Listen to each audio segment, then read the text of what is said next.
everyone, welcome back to my channel. Thank you for being here. Happy Halloween! Since the spooky season is coming up, I thought I would make a Halloween card today. So here are the stars of today's show. I'll be using the Spellbinders Layered Full Moon Stencil Set, the Spooky Fence from Lawn Fawn, and the Haunted House from Spellbinders. And then we're going to be using the Open House Boo Dies from Spellbinders. And then we'll also be using the Shapeabilities Witch on a Broom from Spellbinders. I'll be using the bats from that set. And then I'm going to pull out the Luxe Glitter cardstock that I used in an earlier video. I'm going to use these to make the bats. At least some of them need some shine, so I love that Luxe Glitter cardstock. It's really pretty. So then we're going to use some Distress Oxide inks to create the moon. So this is the inks that we will be using today. And then this is the set of inks that we'll be using for the blended background. So without further ado, let's jump right into the Halloween card making. So I have my work surface ready to go. I'm getting out the 4-layer full moon stencil set from Spellbinders. We're going to use the circle mask there to create the full moon today. I'm placing down some pixie tape to hold it in place in the upper left-hand corner. I didn't want the actual full moon. I wanted to do something a little different. So I'm just laying down some Distress Oxide inks here. I'm using a combination that I really like that I thought would work well together for a Halloween background. So I started with the black soot, and I'm using the Villainous potion. And now for the bottom portion, I'm using the Twisted Citron. I'm just going over the blended areas one more time to fill in any spots that I missed. And the nice thing about Distress Oxide inks is they will smooth out over time as they dry. So now to remove the mask, and that looks wonderful. Wait till you see the detail of this layering stencil set. It's amazing. I thought it would look cool to have the moon in the upper left-hand corner there to give it a different effect. Check out this detail while I add the inks to it. I mean, just spectacular. So I'm finishing up layering the moon, adding some fossilized amber. That looks so pretty. Now I'm just going to make it look more Halloween-y, if that's a word. I thought I would transfer some antique linen over. There we go. That looks so cool. I thought I'd show you all the die cuts that I was busy cutting off camera. I didn't think you really wanted to watch me cut these out. It's kind of boring to watch the die cutting process. It's kind of repetitive. But here you are. I'm doing an inlay technique today, so I'm setting up the house for it here. And I've seen other people do this technique, and I really wanted to give it a try. It looks really fun. So I found some Press N Seal in my kitchen, so yay!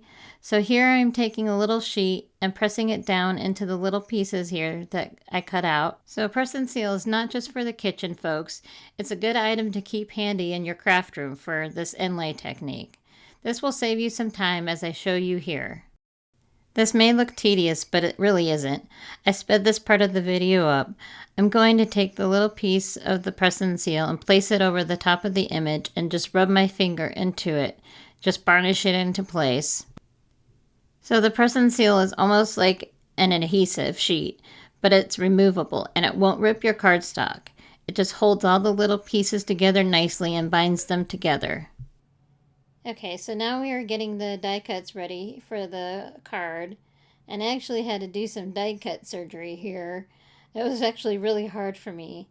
I didn't want to do it straight across because I didn't think it went with the house. I wanted it on an angle, and I thought it looked a little spookier that way. See, that's what I have visioned. So I have to trim a little bit more. There we go. I could probably save that and use it for later, but it's really not much, so it will get recycled. We recycle everything, pretty much. There we go. Just need to line it up a little bit more. And now you can sort of see my thought process and how I want this card to come together. So just trimming off a little bit more. That looks good.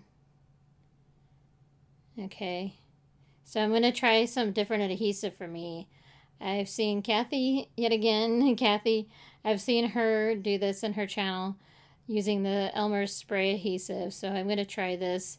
It might be easier for me to use this than sitting there using liquid glue all the time. Adding little dabs of glue gets kind of tedious. So this, you just spray a few times. And you do have a little bit of wiggle room before it dries completely. So I get out my reverse tweezers to pick it up because it's wet. These are, I have dirty and clean scissors, so these are for dirty. So I don't mind if the adhesive gets on there, and plus you can clean it later. But there we go.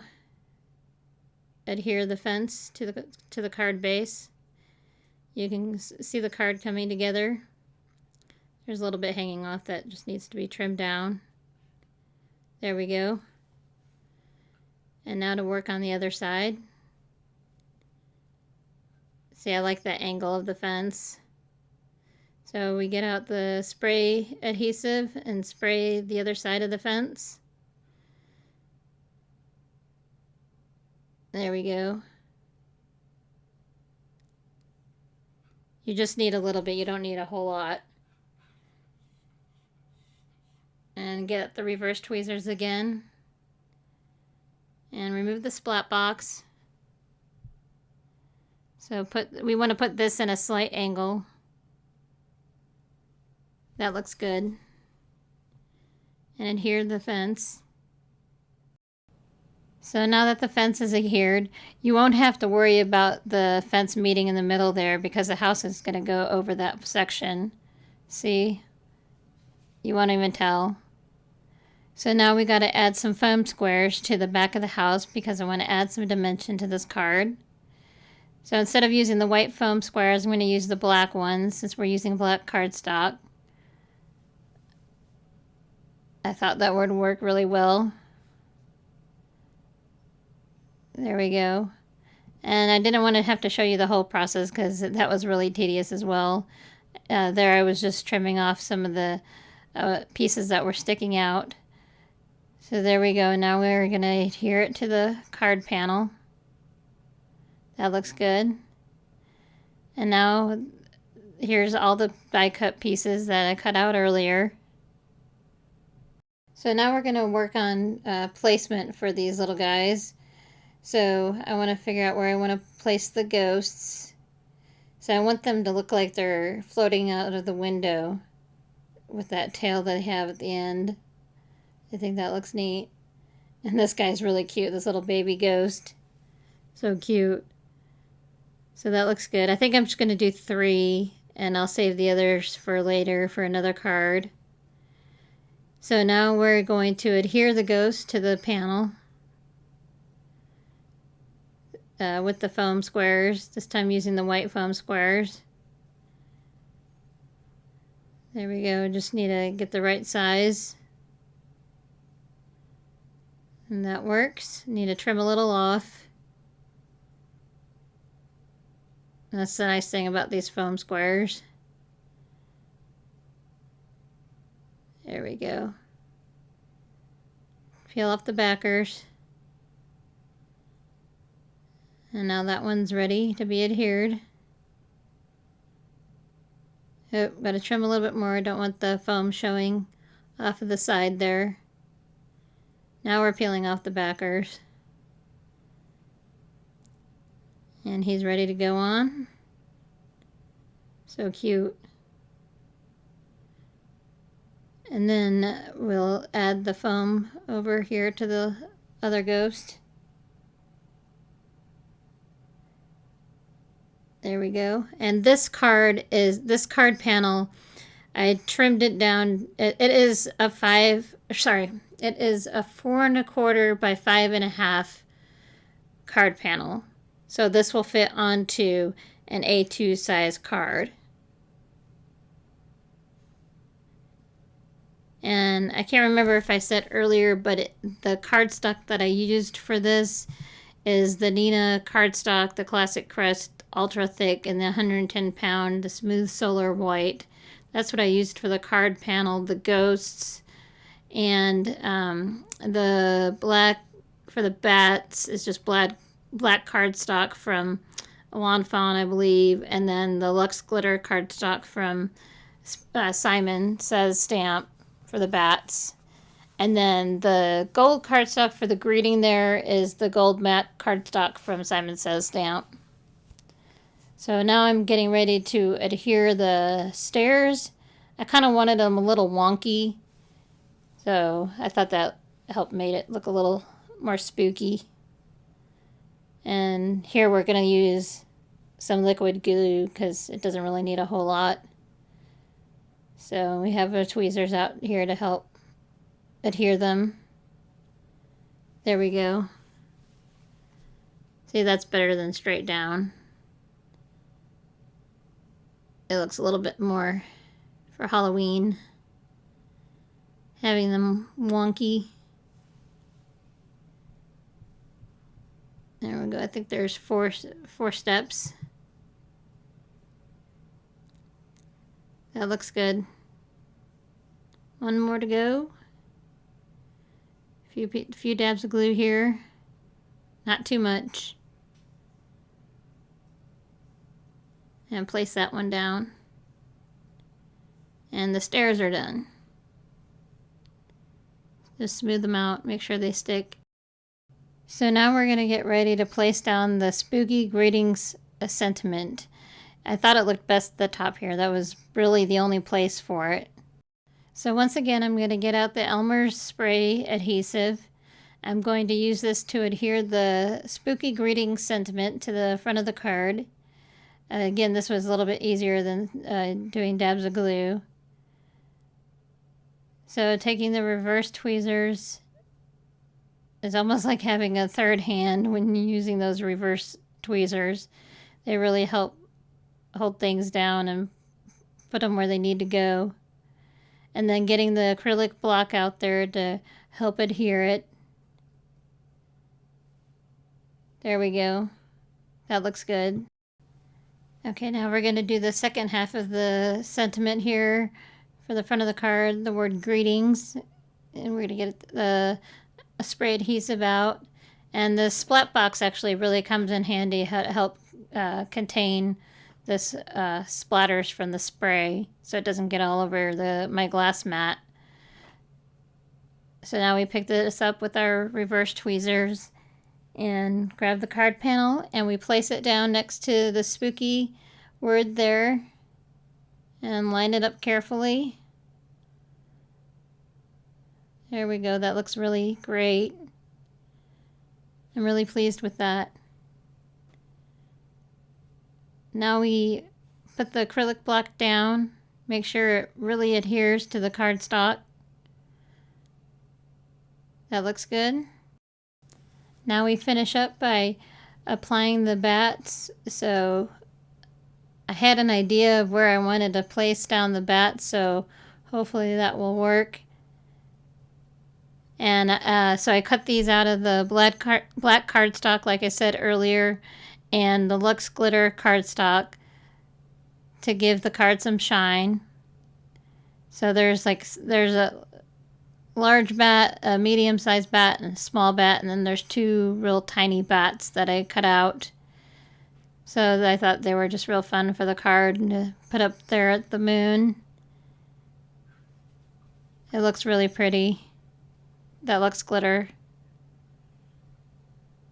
And it cuts out really nice. So I cut it out with I love to use the original Gemini, the big machine for die cutting.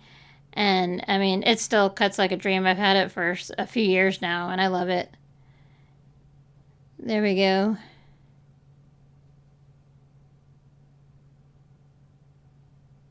And I think right above the ghost there. Yes. And I think I add just a few more.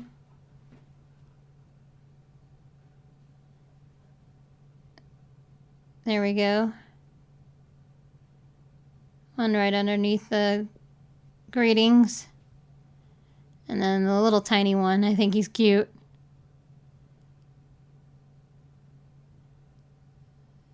There we go.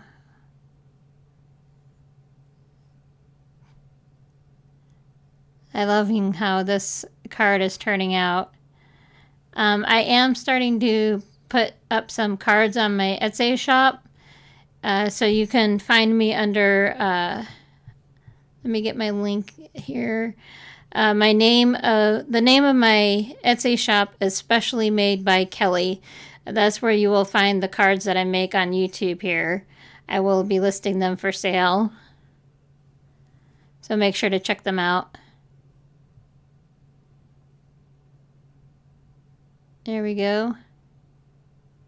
That looks so cool. See, the blending just smooths out after a while. So now I'm getting out an already top folded note card from Hero Arts. I love these, like I say, because they're a big time saver. There's no scoring involved. They're ready to go. So now I'm just getting out my score buddy here to help line things up. I'm getting my liquid glue out to add to the back of the card panel.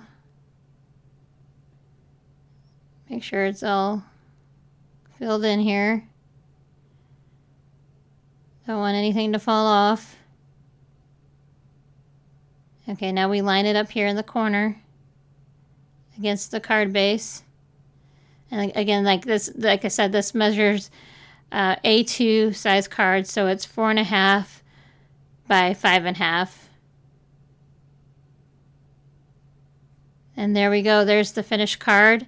I had one more thing that I wanted to do. I thought of at the end. I wanted to get my gold zig pen out and add some sparkle to the door there. Like I said, I have to find some way to put some sparkle in there somehow in a card. So there we go. That is today's finished card project. Thank you all so very much for subscribing, for thumbs upping, for commenting. I appreciate you all so very much. Thank you. Ciao for now.